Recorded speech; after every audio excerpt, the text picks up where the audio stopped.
My parents praised my brother for having the third car before 25 while mocking me for saving every penny when they asked me to co-sign a loan. I suggested they sell one of my brother's cars. When I was 21, my parents threw my brother a party for buying his third car, not graduating college, not getting a job, just buying another car, a two-door monstrosity with underglow lights and leather seats that probably cost more than my entire emergency fund.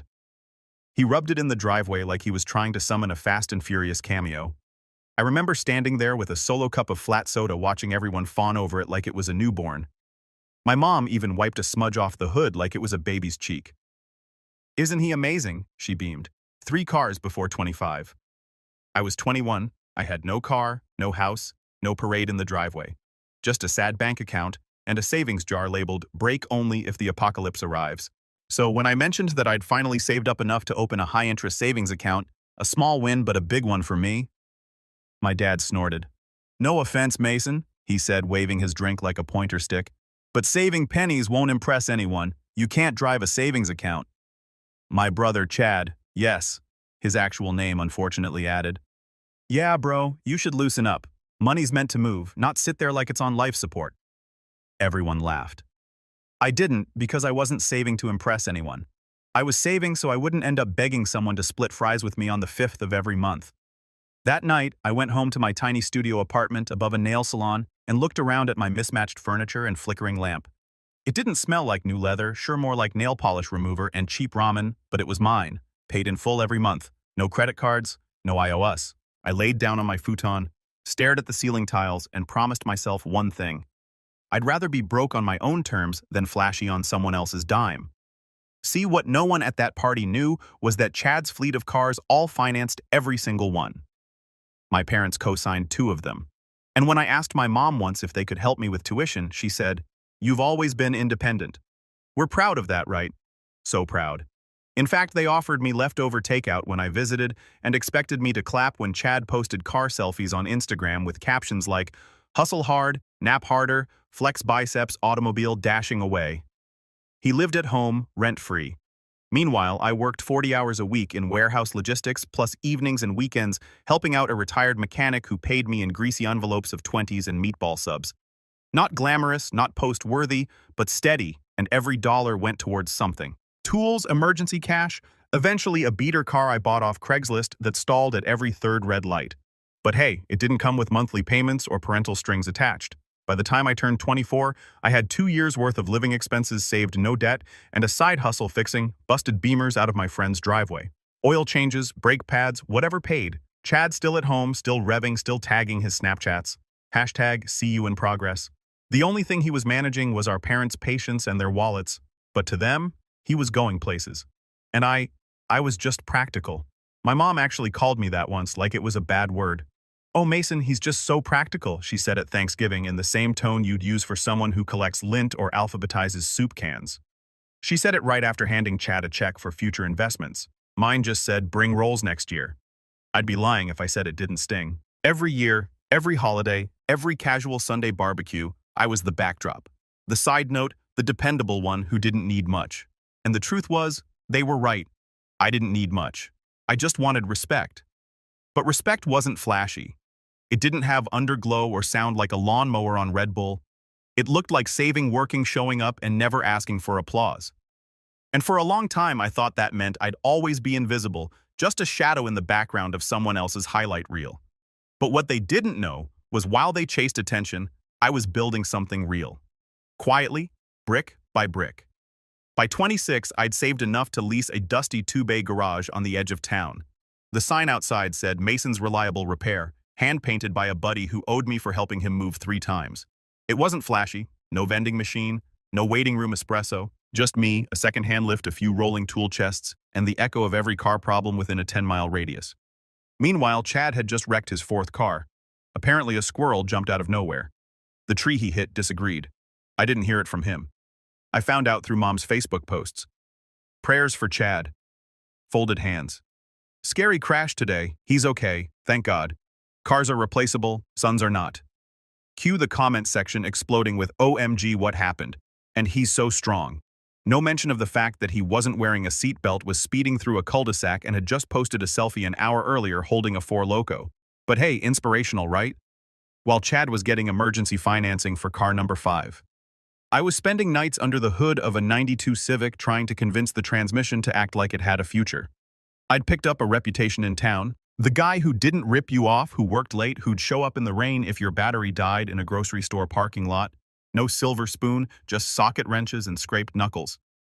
But to my parents, I was just Mason. Reliable, predictable, not much of a dreamer. They said that once, like it was a bad thing, like showing up, paying bills, and not crashing vehicles, was somehow a flaw. Chad, though, big ideas. Dad would say, clapping him on the back. He's got vision. Chad's thinking about launching a brand. Mom told me one day over the phone like he'd invented fire. "Oh yeah," I asked while elbow deep in a busted engine mount. "What's the brand?" "He hasn't finalized it yet," she said, in that hopeful, breathy tone moms use when lying to themselves. But it's bold, disruptive. Disruptive turned out to be a Shopify store that sold $40 hoodies with metallic text like "grind mode only" and "no plan B." One Christmas, Chad handed everyone in the family a hoodie from his launch. Mine said, "Money talks, losers save." I stared at it for a moment, folded it neatly, and handed it back. "Wrong size," I said calmly. "I wear self-respect." Dad didn't laugh. Chad definitely didn't. The rest of dinner was awkward. Turkey got cold, but it didn't matter. I was used to being the background noise. Every time I pulled into their driveway, it was like I brought the smell of grease and gravel into their pristine little suburban fantasy. Even when I started making decent money, steady work, loyal customers' invoices paid on time. It was like none of it counted. "You still working with your hands?" Dad asked once. "No, I just yell at engines now and they fix themselves," I said dryly. He blinked, then gave one of those polite chuckles you use when someone forgets to bring dessert. But what stung more than their condescension was the realization that they didn't actually see me. Not really. Not as someone building something. Just someone who wasn't Chad. And Chad, he still lived at home. Still launching things, still networking. He had more photo shoots than customers. At 27, I bought my first tow truck. I paid for it in full. Had my name printed on the side in bold letters. It wasn't flashy, but I felt like a king. That same year, I caught my mom whispering at a family get-together that I still did odd jobs, like I was walking dogs part-time instead of running a real business. I could have corrected her. I could have whipped out my P&L statement. Instead, I helped carry the cooler to the backyard and let them all pretend Chad was the family's golden ticket. Because one thing they never asked was who fixed all their cars, who patched Dad's leaky fuel pump, who rotated Mom's tires every season. They just assumed I'd always be there. But quiet doesn't mean weak, and dependable doesn't mean doormat. They'd learn that later the hard way. By the time I hit 30, Mason's Reliable Repair wasn't just my garage. It was a name that meant something in town. I had a crew of 4, a rotating schedule that didn't run me into the ground, and a surprisingly decent espresso machine I picked up from a closing cafe for $50. The waiting area had magazines, air conditioning, and a laminated sign that read, "No, we don't fix what your cousin watched a YouTube video about." Life was steady, clean, uncomplicated unless I went home. Every visit to my parents' house still felt like stepping into someone else's highlight reel. Chad was always there, feet on the coffee table, smoothie in hand, iPad on his lap, spewing startup lingo like he was allergic to silence. "We're pivoting to digital subscription models," he told me one afternoon without context. "From what?" I asked. He blinked. "Doesn't matter. The future is scalable ecosystems." I nodded like I understood, then went outside and checked Mom's tire pressure because her rear left was looking low. They didn't even notice. My parents still saw me as the grease-stained background character to Chad's dazzling entrepreneurial journey. Even though his Shopify site had been under maintenance for 6 months, and I just signed a contract servicing a fleet of delivery vans across the county, the math wasn't hard. I was earning more. I had savings insurance investments. He had motivational quotes taped to his mirror and a growing list of networking expenses my parents kept covering. But logic never stood a chance against the golden child glow. At a family barbecue, my dad actually said this out loud. "Some people are just born for greatness. Others keep the engines running." I was standing right there with tongs flipping burgers, no apron, no protest, just quiet, until later that night when I quietly disconnected the jumper pack I'd left in their trunk. The one they used every other month when Dad left the lights on. Let Chad network his way to a new battery. I know petty, but it felt good. By now, I'd stopped hoping they'd ever acknowledge what I built. They didn't ask about the shop, never once stepped foot inside. Didn't know I bought the building outright. Didn't know I owned the tow truck fleet that half the neighborhood called whenever their check engine light blinked. To them, I was still just a guy who liked tools. Chad, meanwhile, was on his 6th business card redesign. Then came the real cherry on top. One morning, I got a call from the bank. They were confirming a co-signed lease application for a new vehicle under my name. I froze. My name? I'm sorry, this is Mason Bennett, correct? The woman asked. Yeah, but I didn't apply for anything. There was a pause. Well, your name and credit were used to secure a $68,000 luxury SUV. Current co-signer listed as Charles Bennett. Chad. It was Chad. I nearly dropped the phone. I hadn't co-signed anything. I hadn't authorized anything. I hadn't even spoken to my brother in weeks. But somehow my name was sitting on a 6-figure loan, and they were trying to finalize the last few steps. I'll need you to cancel that immediately, I said coldly, and flag it for fraud. They did. I filed the report, locked. My credit froze every account, and then I waited for the explosion. Because if there was one thing I knew about Chad, it was that he only made bold moves when he thought someone else would catch him. This time he jumped, but no one was waiting underneath. The first message came in just after 9 a.m. Mom. Hey, sweetie, weird question. Did you freeze your credit? Chad said. There's a problem at the dealership. I didn't reply. I sat in the shop's office sipping burnt coffee from a machine that sounded like it was chewing gravel and watched my phone buzz on the desk like it owed me rent. 10 minutes later, another text. Dad. Call us, urgent. Then Chad called. I didn't pick up. Of course he didn't leave a voicemail. He never did. Voicemails left paper trails. Instead, I got a group text with all 3 of them. Dad. We need to talk. This is getting blown out of proportion. Chad. Bro, just talk to the guy at Nissan and sign the docs. It's a formality. Mom. Don't make this into a scene. It's just a car. Just a car. I laughed. I actually laughed out loud. One of those deep, full-body laughs that comes from the place between disbelief and pure rage. My mechanic Paul peeked in from the bay and raised an eyebrow. You good? He asked. Oh yeah, I said. Just watching my family implode over a loan. I didn't co-sign. He blinked, gave me that not touching that face, and backed out like he'd walked into a crime scene. I let the messages sit. By lunch, my phone looked like it was being held hostage. 7 missed calls, 3 voicemails, 15 texts. So I answered just one. Mom. Mason, she said in that tight, overly sweet voice she used when she wanted something. This is getting a little dramatic. Is it? I said, chewing on a sandwich. Because it feels more like identity theft with sprinkles. He didn't mean to use your name. That's not how names work, Mom. She sighed like I was the one being unreasonable. Your brother was just trying to get his business mobile. The SUV was for client meetings. He thought it'd help him finally close those deals. In the trunk, I asked. Was he going to pop out like a surprise? Mason, please don't make jokes. I'm not joking, I said, setting my sandwich down. You want jokes? Ask Chad how fraud fits into his 5-year business plan. There was silence. Not guilt, just irritation, like I was making dinner awkward. We raised you to be better than this, she finally said. You're being cruel. No, I replied calmly. I'm being careful. You should try it sometime. Click. She hung up. I leaned back in my chair, staring at the ceiling. The old fan above me rattled like it was held together with zip ties and spite. And in that moment, I felt it. Not anger, not shock relief. Relief that the mask had finally dropped, that we weren't playing nice anymore. Because for years, I'd been the fallback, the fixer, the he'll understand guy. They never asked. They just assumed that I'd always clean up Chad's messes, that I'd always come when they called. But not this time. Not after they tried to sign my name onto a $68,000 mistake with leather seats and a sunroof. That weekend, I got one final message from Dad. Don't come to the family dinner unless you're ready to apologize. I read it twice, laughed. Then I did something I hadn't done in years. I made other plans. That night, I invited my crew, Paul, Eddie, and Sam, to the garage. We rolled up the bay doors, dragged out a cooler, lit a charcoal grill, and played old rock music from a Bluetooth speaker that barely worked. We ate under the bare shop lights, sitting on tires and crates, joking about clients who called their rotors rotaries and insisted air filters were a conspiracy. Someone brought beer. Someone else brought wings. And for once, I wasn't the reliable son. I was just Mason. The guy who built something. The guy who showed up for the people who showed up for him. They didn't know it yet, but that dinner, the one they threatened to ban me from it, would be the last invitation I'd ever care about. After the fraud report, There wasn't some dramatic showdown. No one drove over in a rage. No one banged on my shop's doors. They just went quiet. The family group chat, once filled with Chad's daily inspirational posts and blurry photos of whatever mom had for lunch, went dark.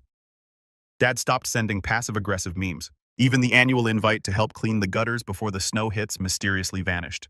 And I didn't chase it. For the first time in years, my phone didn't light up with requests, guilt trips, or casual reminders that I was part of the team. It felt weird, but in a good way, like finally realizing the weight you'd been carrying wasn't yours to lift. Meanwhile, the garage was doing better than ever.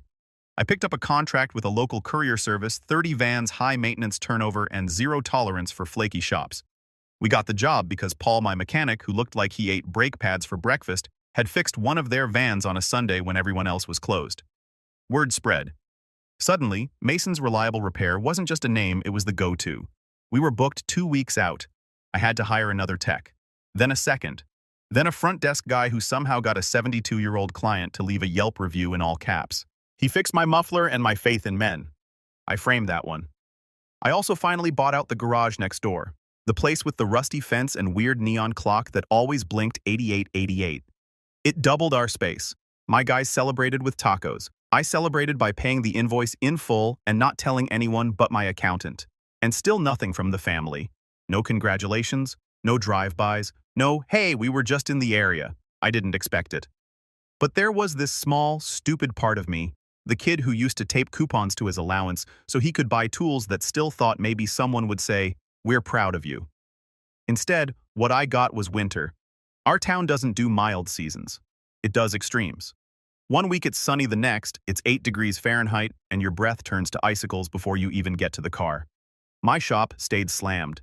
People who ignored oil changes all year suddenly wanted miracles. And then one night just before close, my phone buzzed. Mom, not a text, a call. I stared at the screen, let it ring once, twice, 3 times, then picked up. Hey, I said, more curious than anything.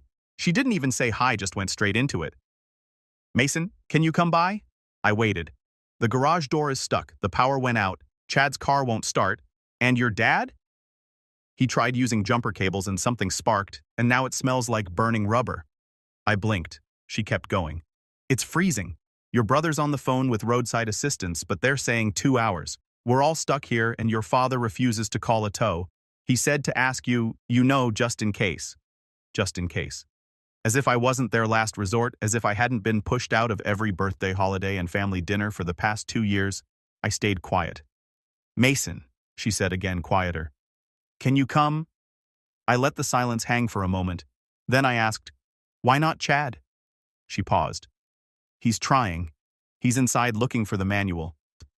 I almost laughed. The manual for jumper cables in a blackout in winter. I can't tonight, I said evenly. Oh, her voice dropped.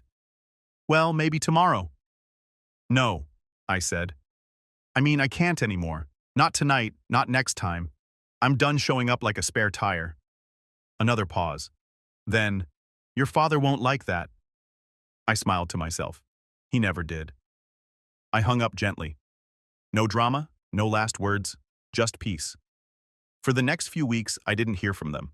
No calls, no texts, not even a passive-aggressive voicemail from Dad telling me to get over myself. It was like I'd fallen off the family's GPS. And honestly, I didn't mind the silence. It felt earned. But the world didn't stop. Business was booming. I signed a deal with a rideshare maintenance hub that brought in 10 new vehicles a week, hired a part-time accountant, finally upgraded our shop's heat. No more freezing fingers during oil changes. My crew was thriving too. Paul bought a new truck. Eddie took his first vacation in 5 years. We didn't talk about family. We talked about torque specs, stripped bolts, and what kind of pizza to get on Fridays. It was simple and good until Dad showed up. I was in the middle of explaining a diagnostics report to a customer when I saw the reflection in the shop's glass. A tall figure in a stiff coat standing by the entrance like he wasn't sure if he was allowed inside. Give me a sec, I told the customer, stepping out. He looked older, not dramatically but enough, a little sunken in the cheeks, gray that hadn't been dyed, that stiff kind of posture people have when they're trying not to admit they're uncomfortable. Mason, he said. Dad. We stood there surrounded by oil metal and the faint smell of brake fluid. Nice place, he said, glancing around like he was seeing it for the first time. Probably because he was. Thanks, I said flatly. He nodded, hands in his pockets, waiting for me to help him. He didn't ask about the business, didn't ask how I was. He went straight into it. Your mom's been worried. I raised an eyebrow. Worried about what? The house, he said. The roof's leaking, furnace broke down, pipes froze last week, the car needs work, and Chad, well, he's not around much. Shocking, I said dryly. Dad frowned. Look, things have been tight. Tight. That word again. Tight meant Mom couldn't keep covering Chad's car payments. Tight meant the money they poured into startups had vanished. Tight meant the golden child had finally run out of gold. We need help, he said. And there it was. No sugarcoating, no half-lies, just 4 words, flat and cold and unfamiliar, coming from a man who once called me background noise. I'm not a charity, I said. He bristled. I didn't say you were. You didn't have to, I replied. He opened his mouth like he wanted to fight to say something about family or responsibility or blood being thicker than invoices. But he didn't. He just looked tired.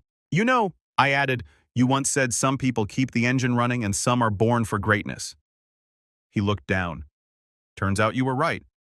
I just think you got the names backwards. His jaw clenched.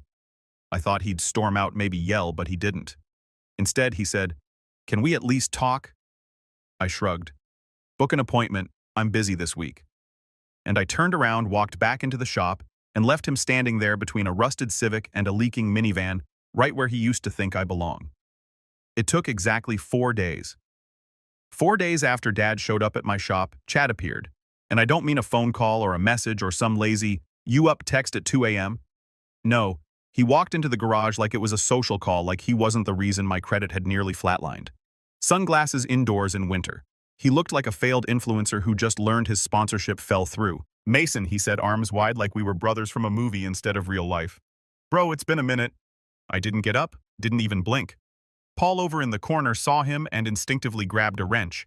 He didn't raise it, just held it like a mechanic's version of, say, one more word. I gave him a quick nod. It was fine. Annoying but not dangerous. Chad leaned on the front counter like it owed him rent. His jacket, shiny and off-brand, had a tear near the pocket. His beard looked like it grew out of boredom. His whole vibe screamed startup energy, no follow-through. You've been doing good, he said, glancing around. This place looks dope. I didn't answer. He waited, smiled harder, then finally dropped the act. Okay, look, I need a favor. There it was. How much? I said. He blinked. What? Let's skip it. How much? He scratched the back of his head. Just like 500. I said, just to mess with him. He gave a weak laugh. 1,000. Of course. No. He blinked. You didn't even think about it. I did, I said, just really fast. His smile dropped. He shifted, trying to sell sincerity. Look, man, it's not even for me. Oh. I raised an eyebrow. It's for Mom and Dad. Stuff's been rough, like really rough. I said nothing. The mortgage is late, the furnace went, car broke down. They'd been trying to hold it together, but man, it's bad. I've been helping, but... He trailed off. They need help. I stayed silent for a second, then asked, Where was all this energy when you used my name for a car loan? That was a mistake, bro. No, I said. A mistake is forgetting to call. That was fraud. I didn't know it'd blow up like that. You never know, that's the point. Because you never had to learn. Chad's mouth twisted like he was chewing guilt and didn't like the flavor. He looked around anywhere but at me. They're going to lose the house, he mumbled. I stared at him.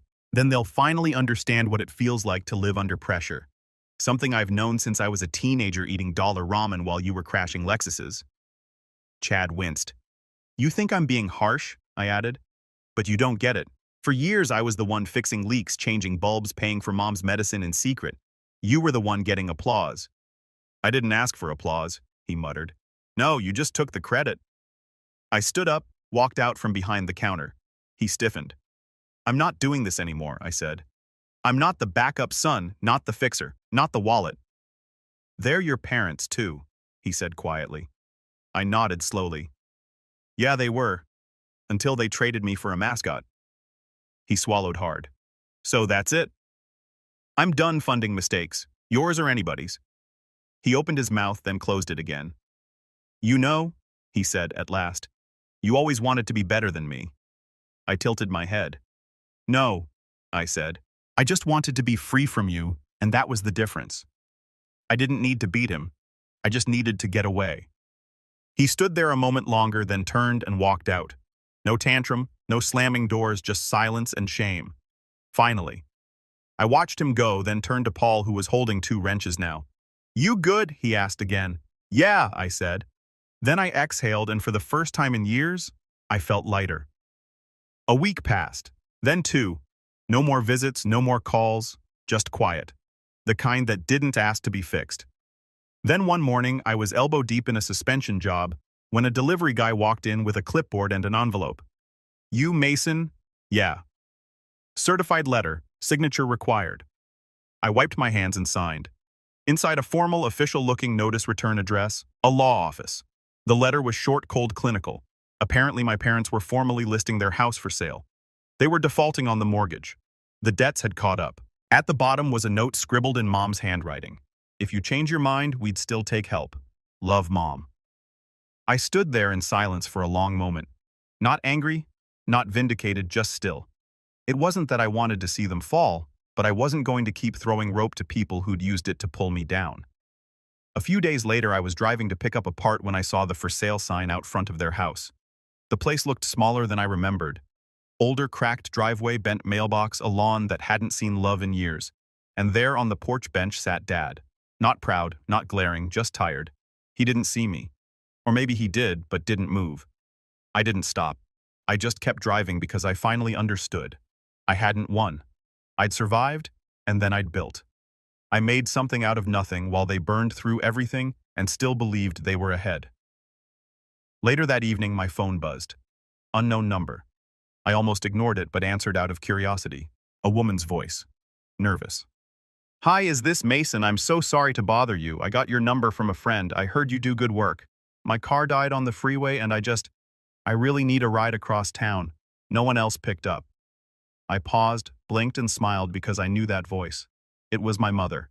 I didn't yell, I didn't hang up, I didn't even flinch. I just said, "Sorry, I think you have the wrong number," and hung up. That was the ride she'd waited 15 years for, the one she never saw coming.